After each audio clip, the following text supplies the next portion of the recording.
The crash site today in Russia's Tver region.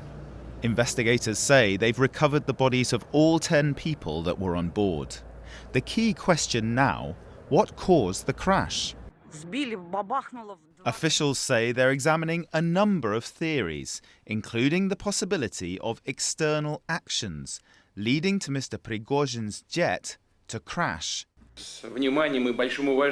All eyes now are on Vladimir Putin, who was attending a summit today by video link. Unsurprisingly, he made no mention of Mr. Prigozhin's reported demise. Yevgeny Prigozhin is a businessman and former convict. His Wagner mercenary group took part in some of the most brutal fighting in Ukraine. Mr. Prigozhin became increasingly critical of Russia's military leadership, eventually launching a mutiny in June. His forces seized a major Russian city and even marched on Moscow before abandoning their insurrection. Yevgeny Prigozhin had a lot of powerful enemies here in Moscow, not just in the military, but also in the Kremlin. When his Wagner mercenaries marched on the Russian capital back in June, that was a direct challenge to President Putin. That's why yesterday's news about the plane crash surprised almost nobody here in Russia. This wasn't really a shock, bearing in mind the whole situation, Valeria told me.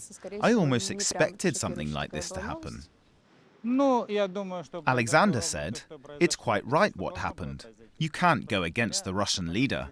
Bad things will happen if you do."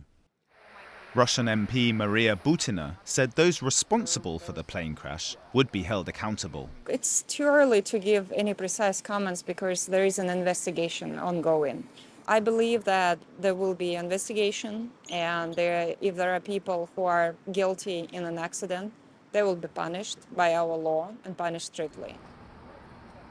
What really happened to Mr. Prigozhin is still not clear, but many Russians here believe that the Wagner boss may have broken the golden rule in Russia. Don't cross Vladimir Putin. Will Vernon, BBC News, Moscow.